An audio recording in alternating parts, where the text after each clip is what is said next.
94,7 UFM, Let's Rock the World, Rock featuring Kel and MNDR dengan Let Go.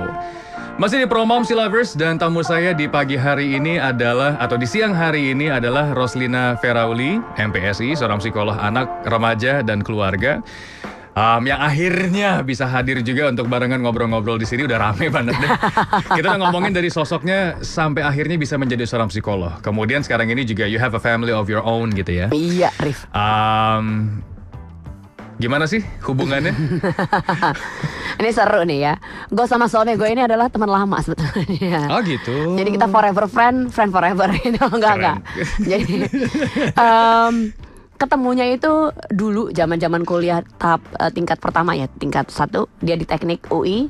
Ya, Chinese tuh kalau masuk teknik UI itu udah keren banget loh ya. Iya. Susah loh ya. Kayak zaman kita SMA kalau ada basket, Abas keren. Iya.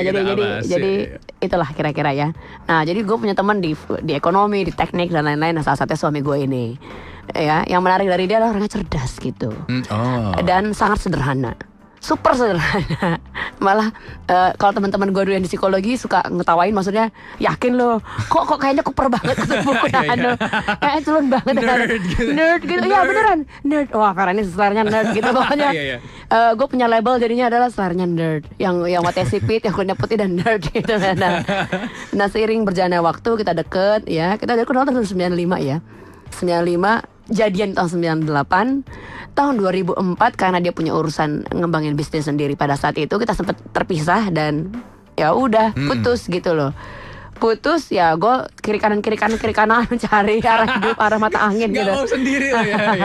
Sampai kemudian tiba-tiba kita kembali lagi. Jadi dia intinya selalu ada di sana. Kemudian just be there kira-kira gitu ya. Gue mau curhat apapun, he's very open. Sampai tiba-tiba tahun 2009, jadi udah sekian tahun ya kita temenan dan sempat pacaran deket dan segala macam, kemudian pisah, kemudian nyambung lagi. Tiba-tiba tahun 2009, gue ingat banget tuh malam tahun baru. He proposed me. Dia nanyain, nggak pernah nih ya, karena selama ini gue berpikir bahwa tidak akan menikah tadinya. Ya, melihat pernikahan kok rumit banget. Ya, ini dampak dari praktek sih salah satunya ya. Gue ngeri, orang baik-baik aja ternyata selingkuh loh gitu. Betul. Jadi kasus infidelity, jadi kasus-kasus perselingkuhan di gue itu ya tiga kali gue praktek dalam 1 minggu. Dalam tiap praktek selalu ada case ini. Either yang lanjutan karena masih psikoterapi dengan gue gitu ya, atau yang baru. Jadi case-nya tinggi loh.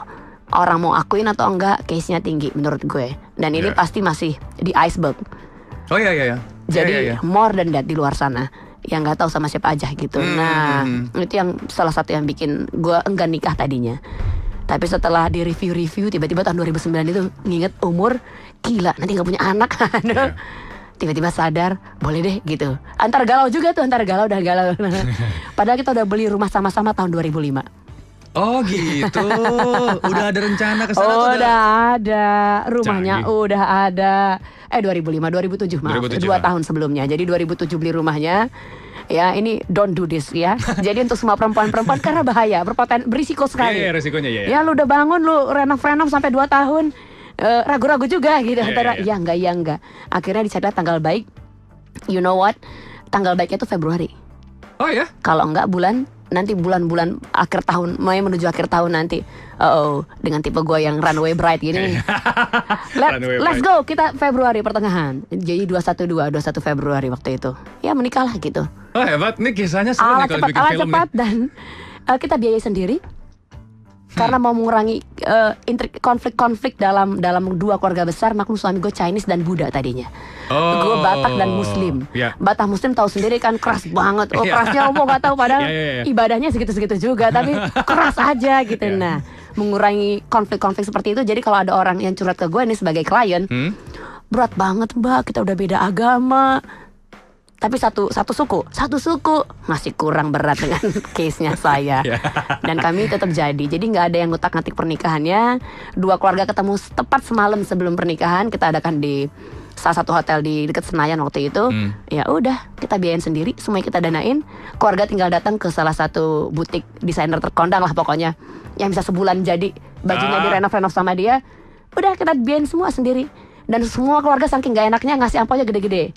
Itu yang kita jadikan modal tabungan buat jalan-jalan ke Europe dan seterusnya gitu, Rif. Tapi maksudnya menarik loh. Maksudnya berdua nih bisa menemukan jalan keluar dari sebuah permasalahan yang lagi dialami. Sekarang keluarga di Indonesia tuh apa sih isu yang paling utamanya? Isu yang paling hot. Isu yang paling hot. Infidelity. Yang tadi lo bilang tadi itu nomor 1. Nomor 1. Kan case perceraian aja makin per dekade ya. Per dekade tuh meningkat loh. Jadi orang yang jomblo itu ya dari tahun 70 tadinya cuma 3 juta jomblo. Maksudnya bukan jomblo siapa? Yang bercerai. Iya. Jadi single mom. Ya, jadi udah punya anak tapi single ya sekarang. Jadi single mom itu 3 juta jiwa di tahun 70. Di tahun 2000 jadi 10 juta. Wow. Itu case di Amerika. Case di Indonesia nggak kalah menyedihkan. 1 dari 10 orang yang menikah dalam 1 tahun cerai. Jadi kalau ada dari 10 orang yang menikah di sekitar kita nih, setahun kemudian salah satunya cerai gitu kira-kira.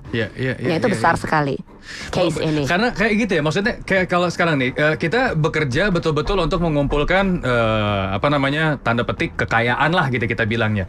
Nah, a test of a man, laki-laki itu dites pada saat dia memiliki jabatan dan segalanya. Betul. Wanita itu dites pada saat tidak memiliki apa-apa. Nah.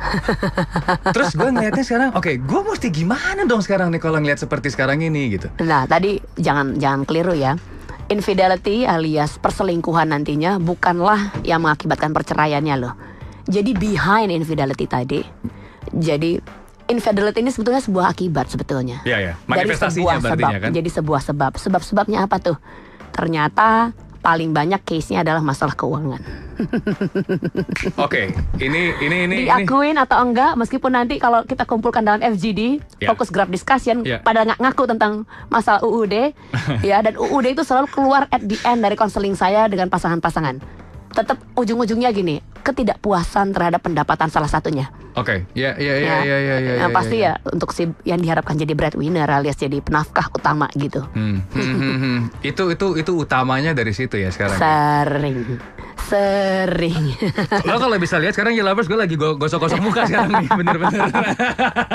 Kita lagi gosok-gosok muka sekarang nih. So, having a family of your own.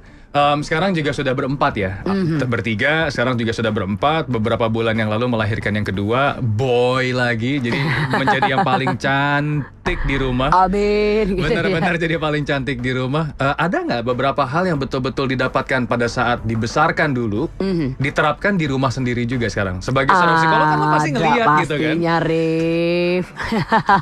Bener-bener kayaknya nggak tahu ya, kalau di benak gue sih ngeliatnya kayaknya bener-bener diperhatikan dan ditelaah gitu oleh seorang psikolog. Nah, dampaknya ya yang paling dahsyat adalah yang pertama, lu jadi lebih peka melihat ada gangguan nggak pada anak-anak lu gitu. Jangan sampai kecolongan kayak gue nih ya, yang udah gede baru akhirnya baru ketahuan ya, betul. Itu yang pertama. Yang kedua, disiplin ala militer dalam tanda petik bokap gue ya, karena memang didikan asing kan, oil company asing itu benar-benar mereka disiplin banget loh ya. Sumatera kah? Sumatera di tengah hutan belantara gitu betul. Ya. Kayaknya tahu daerahnya di mana. Masih menjadi manusia hutan itu dan disiplin, oh my god ya. Itu gue turunkan ke anak gue. Ya, karena di suami gue ternyata itu nggak ada. Jadi disiplin itu nggak ada. Jadi disiplin yang belajar achieve sesuatu ya, itu yang gue turunkan salah satunya.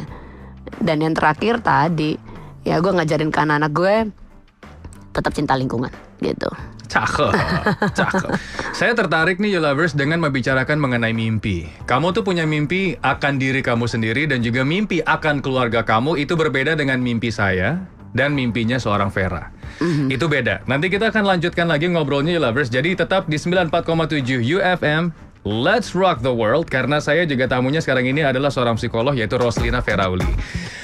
Nanti kita akan ngobrol lebih lanjut lagi Lovers, so stick around right here. Next up we have Brandy dengan You Don't Know Me Like You Used To. UFM 94,7